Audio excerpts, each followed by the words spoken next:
Alright guys, this video is going to show you how to prepare a two-color or a multi-color image to be able to screen print here in Graphic Communications class. I'm going to start out, I have my image here that's in two colors.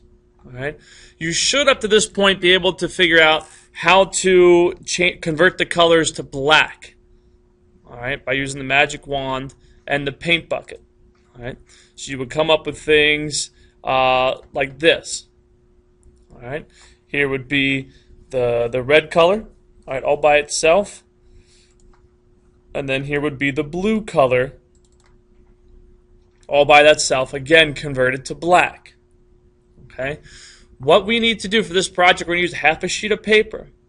You need to make sure that you do any size adjustments, you do them to both images, and you do that here in Photoshop because it's so much easier to do it in Photoshop to make sure everything is the same size that you need. So in the image menu, you just want to go down to image size. Okay, right now it's saying my width's 27 and some inches and our height is 25. Alright, I'm actually going to break that down to 6.5 inches. Actually, I'm going to leave it a little lower than that because I know I'm going to use half a sheet of paper. I only have 5.5 max down below. So I'm just going to make that 5 there, and then automatically makes mine to 5.365. And I'll hit OK. I'm remembering that the height is 5 inches. All right, that'll shrink that down. I'm going to close out that. It asks me if I want to save it. I say yes. And I need to open up my other image and do the exact same size measurement to that. In my image menu, image size, again, change the height to 5, and it makes it 5.365, all right, automatically. If it doesn't, you'll have an issue. You need to have the same size documents, or it won't line up later. All right, so we have that converted. So again, close out that. I ask you want to save it, hit yes.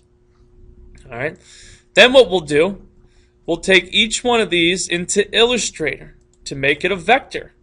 All right. Hope you guys know or should be well versed in this. I'm going to click on that. Oh, that'll say it's already open. Let me just close out everything here quick. Go back to the beginning here. All right, make a new print document. And go File, Open. And open up one. Here it is.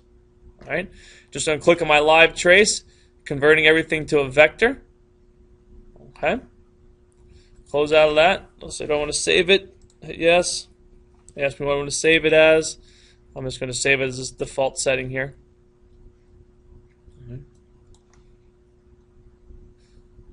And I'll open up another one. And the same thing. Open up this one. Live trace it. Okay. And close out of that one. Okay. And go ahead and save that. Alright, once you have both of those images saved, we want to pull up now InDesign. Alright, and we want to lay it out on here. Again, we're using half a sheet of paper. So I'm going to take a ruler guide, mark it down to half, and again that's 5.5, and I know, because here on the side of the ruler, whoop, I'll jump back, 5.5. Okay, and I'm going to put my borders around it, my margins, just by default is 1/2 inch. Most times the printer will do 1/4 inch. We're going to do 1/2 inch.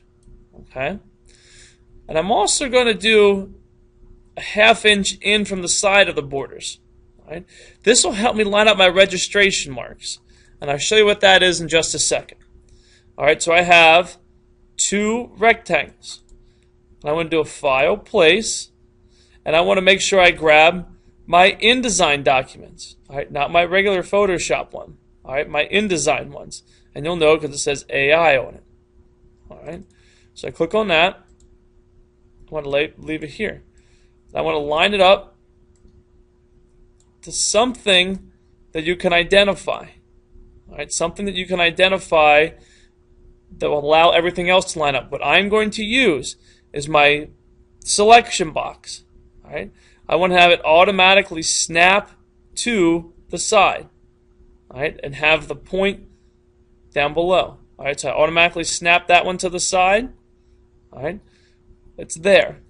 The other one I want to place in here, you can grab another one, and I click here, and I automatically want to connect this one to the side. Okay, just need to lower it down just a tad bit. All right, and I'm also going to make another ruler guide right in the middle of that middle selection box. All right, so then when I click, actually just snap to the left side. It's not that big of a deal, as long as you know where it's at. So when I click on this one, I know that yes, it lines up left and right. When it's on the left of that box, I click on this image, it's on the left of this box. All right, that is a good thing. I'm just zooming out here, and you can see it. Now we have both of our images placed in here where everything is correctly aligned. All right, everything is correctly aligned. What we need to do, we can't print our chemo disc yet. We have to create registration marks, and you'll know that from when we talked in class. I'm just going to grab my line tool, and I click on it, and if I hold shift, it automatically snaps it to the correct angle that we want. All right, so I'm going to click, hold shift, and there they are. Now my lines disappeared. That's because there's no stroke or no fill. I'm just going to select them. I'm going to make sure that my stroke is set to black. All right, and I'm going to make it over here, my stroke, 3 points thick. All right, 3 points thick.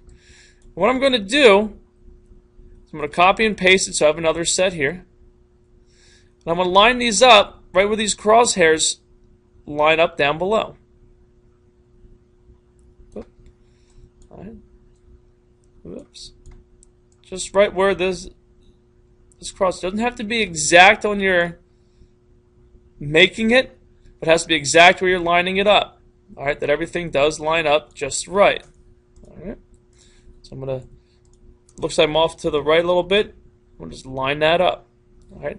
We're actually gonna do 2 sets of them, and after you get the one, right, we just want to make sure. Whoops, I keep clicking on my guidelines.